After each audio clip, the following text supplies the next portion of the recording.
আপনি যদি নতুন কোনো রেস্টুরেন্ট ডিজাইন করতে চান বা অলরেডি আপনার রেস্টুরেন্ট বিজনেস আছে, আপনি নতুন ডিজাইনের কথা ভাবছেন, সেক্ষেত্রে আমাদের সাজেশন হবে যে আপনি ইনডোর ডিজাইনের সঙ্গে আউটডোর ডিজাইন করেন। আমরা আমাদের ক্লায়েন্টের জন্য যেসব ডিজাইনগুলো আমরা সাজেস্ট করি, সেক্ষেত্রে আমরা আউটডোর ডিজাইনটা সর্বদা আমরা ইনক্লুড করি ইনডোর ডিজাইনের সঙ্গে। সেখানে আমরা যেসব বেনিফিটগুলো আমাদের কাস্টমারকে দিতে পারি সেটি হচ্ছে, প্রথমত যে ওয়াইড একটা এক্সপিরিয়েন্স কাস্টমার নিতে পারে আপনার আউটডোর ডিজাইন থাকার জন্য ইনডোর ডিজাইনের সাথে। কারণ হচ্ছে কোনো কাস্টমার যখন তার ফ্যামিলি বা রিলেটিভস বা তার পার্সোনাল কলিগ নিয়ে আসবে, সে তখন ও একটা প্রাইভেসি বা প্রাইভেট এরিয়া খুঁজবে, সেটা হচ্ছে ইনডোর ডিজাইন। কিন্তু যখনই কোনো একটা ফ্রেন্ড সার্কেল আসবে, সে সর্বদাই খুঁজবে একটা আউটডোর ডিজাইন।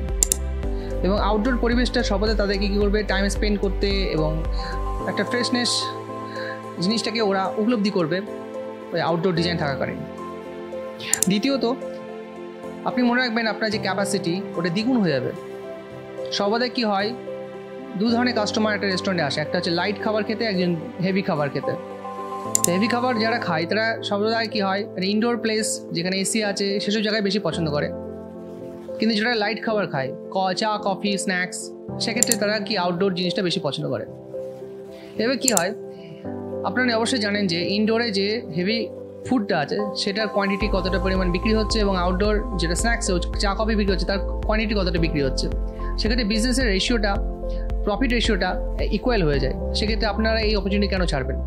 আপনার ক্যাপাসিটি বাড়ান আউটডোর ডিজাইনের সাথে ইনডোর ডিজাইন যখন আপনি করছেন, এবং ফ্লেক্সিবিলিটিটাও এই ডিজাইনের মধ্যে ইনক্লুড করা থাকে।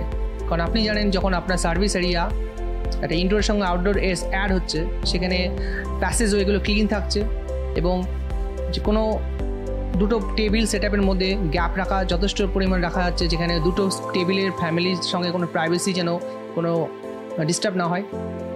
তৃতীয়ত, আপনারা অবশ্যই জানেন যে সোশ্যাল মিডিয়া যে ট্রেন্ড, সেই ট্রেন্ড অনুযায়ী আপনারা রিকগনাইজেশন বাড়াতে পারেন। কীভাবে সেটা? যদি আপনি শুধু ইনডোর ডিজাইন করেন, সেক্ষেত্রে আপনি জানেন যে ইনডোর ডিজাইনে শুধু আপনি যে সেলফি জোনগুলো করবেন সেটা হলে ইনডোরে করবেন। সেক্ষেত্রে কী হয়, সবাই কিন্তু অতটা বেশি অপরচুনিটি পায় না সেলফি তোলার জন্য, যেহেতু ওটা কনজেস্টেড এরিয়া, অন্যান্য টেবিল অকুপাই করা আছে, সেখানে কাউকে হয়তো ডিস্টার্ব করে সেলফি তুলতে হতে পারে। সেখানে ব্যাপারটা অন্যান্য কাস্টমারদের তুলনায় জন্য অতটা বেশি কমফোর্টেবল না।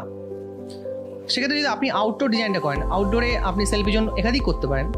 যে সেলফি জোনগুলো আমরা এখানে কাস্টমারদের দেখিয়েছি, দেখেন যে কোনো কাস্টমার কী করতে পারে, এই সেলফি জোনগুলোকে ওরা ছবি তুলে ওর ফেসবুক পোস্ট করতে পারে, যেখানে আপনার অর্গানিক মার্কেটিংটা খুব সহজে হবে এবং একটা ব্র্যান্ডিং রিকগনাইজেশন খুব তাড়াতাড়ি গ্রো আপ হবে।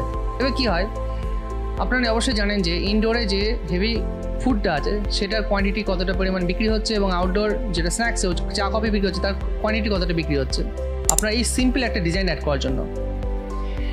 এবং আপনারা জানেন যে অনেক ক্ষেত্রে স্পেস পাওয়া যায় না আউটডোর ডিজাইনের জন্য। সেক্ষেত্রে যখন আমরা এই কাস্টমারকে আমরা সাজেস্ট করেছিলাম তার রুফটপটাকে ইউজ করার জন্য, যে রুফটপটা ও ইউটিলাইজ করেছে একটা আউটডোর হিসাবে, যেটা হচ্ছে রুফটপ গার্ডেন হিসাবে। চতুর্থত, আউটডোর ডিজাইন থাকা বা রুফটপ গার্ডেন বা রুফটপ আউটডোর থাকার যে সুবিধাটা হচ্ছে, সেটা হচ্ছে বেশিরভাগ কাস্টমার কী করে, অ্যানিভার্সারি অথবা বার্থডে পার্টি সেলিব্রেট করে, এবং তারা যে স্পেসটা চায় সেই স্পেসটা সবসময় আউটডোরটা ওরা পছন্দ করে। এবং আপনারাও ওই আউটডোরটা দিতে বা রেন্ট দিতে কোনো অসুবিধা হয় না। সেখানে ডেকোরেট করে আপনি যখন একটা পার্টি থ্রো করবেন একটা ক্লায়েন্টের জন্য, সেই ক্লায়েন্ট অবশ্যই সেই জিনিসটাকে এনজয় করবে, এবং ও বারবার ওই ঘুরে আসবে ওই জায়গাটায় একই যেভাবে সেলিব্রেট করার জন্য, যেহেতু আপনি ওই ফ্যাসিলিটিটা দিতে পারছেন। তো এইসবে এরকমই অপরচুনিটিগুলো, যেমন আমরা আমাদের ক্লায়েন্টের জন্য এই ডিজাইন তৈরি করেছি, আপনারা দেখতে পাচ্ছেন, সেরকমই আপনারা যদি ডিজাইন চান এবং তার সঙ্গে ফ্রি কনসালটেশন চান, অবশ্যই আমাদের দেওয়া নামে ফোন করুন।